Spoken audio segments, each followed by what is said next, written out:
Techno ইনফিনিক্সের যুদ্ধের কথা বলবো আজকে। আপনারা জানেন কম বাজেটের মধ্যে টেকনো এবং ইনফিনিক্স প্রচুর পরিমাণে যুদ্ধ করে মোবাইল নিয়ে, তাদের মডেলগুলো নিয়ে। তো এটা টেকনোর পক্ষ থেকে টেকনো স্পার্ক 30C, এই মোবাইলটির কয়েকটি এগ্রেসিভ ফিচার রয়েছে, যেটা আপনি যদি শুনেন তাহলে আপনার চোখও কপালে উঠতে বাধ্য হবে। তো এই মোবাইলটির একটা খালি আইকনিক ফিচার আপনাদেরকে বলি, সেটা হলো 120 হার্জ এবং 4.5G নেটওয়ার্ক সিস্টেম।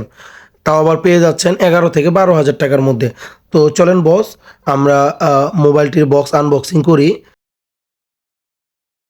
আনবক্সিং করার প্রথমেই মোবাইলটি পেয়ে যাব আমরা উপরে।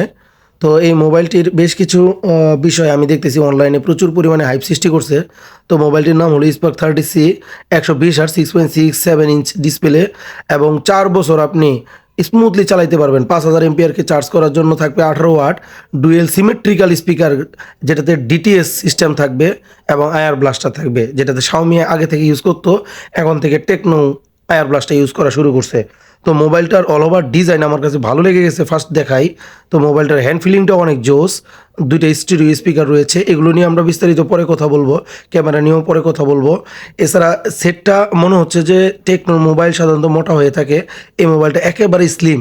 ডুয়েল স্পিকারের নিচের স্পিকারটির পাশে রয়েছে টাইপ সি, যেটা 18 ওয়াট ফাস্ট সাপোর্ট করে, এটা মাইক, আর এটা হলো আপনার 3.5 অডিও জ্যাক।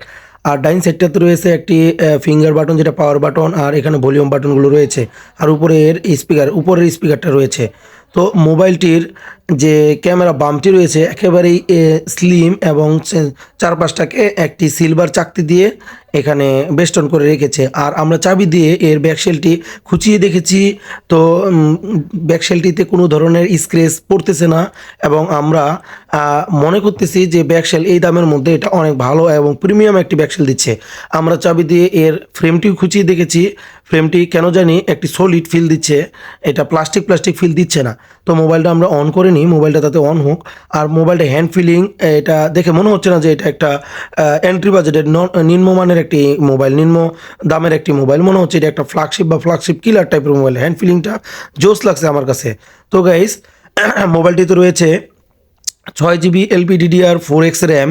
এবং আমরা যদি মোবাইলটির ফ্ল্যাশলাইট নিয়ে কথা বলি, মোবাইলটির ফ্ল্যাশলাইট একেবারে হ্যাজেল ব্লেড টাইপের একটি ফ্ল্যাশলাইট। এছাড়াও রয়েছে দুইটি ক্যামেরা এবং তার পাশে রয়েছে আয়ার ব্লাস্টার। মোবাইলটির অল ওভার মানে সেট যদি আমি বলি, আমার মনে হচ্ছে না যে 12-13 হাজার টাকার মোবাইল, মনে হচ্ছে যে 20-25 হাজার টাকা দামের একটি মোবাইল ধরতেছি। তো মোবাইলটির বক্স যে যদি দেখি আর কী দিছে, একটা ওয়ারেন্টি কার্ড রয়েছে, এরা 13 মাস ওয়ারেন্টি দিচ্ছে। আর একটি হলো সিলিকন কেস, যেটা একেবারে ট্রান্সপারেন্ট। আর এছাড়াও 18 ওয়াট ফাস্ট চার্জার বক্সের সাথে আপনারা পেয়ে যাবেন। তো মোবাইলটির সেট আপ একটু করে নিই, মোবাইলটি একদম বুট করে আপনাদেরকে দেখাচ্ছি। তো আমার কাছে মনে হচ্ছে মোবাইলটির ডিসপ্লেটি, যেটাতে 120 হার্জ দিয়েছে তারা ক্লেম করে, তারা 120 হার্জের মধ্যে যে বেজেলটা দিয়েছে ডিসপ্লেতে, খুবই প্রমিজিং একটি ডিসপ্লে আমি মনে করি এখানে দিয়েছে। আমার মনে হয় যারা গেম খেলতে পছন্দ করেন তারা এই মোবাইলটি নিতে পারেন। তবে হ্যাঁ, ফ্রি ফায়ার গেমারদের কথা বলতেছি, এই মোবাইলটিতে পাবজি কিন্তু খুব একটা ভালো চলবে না গাইস।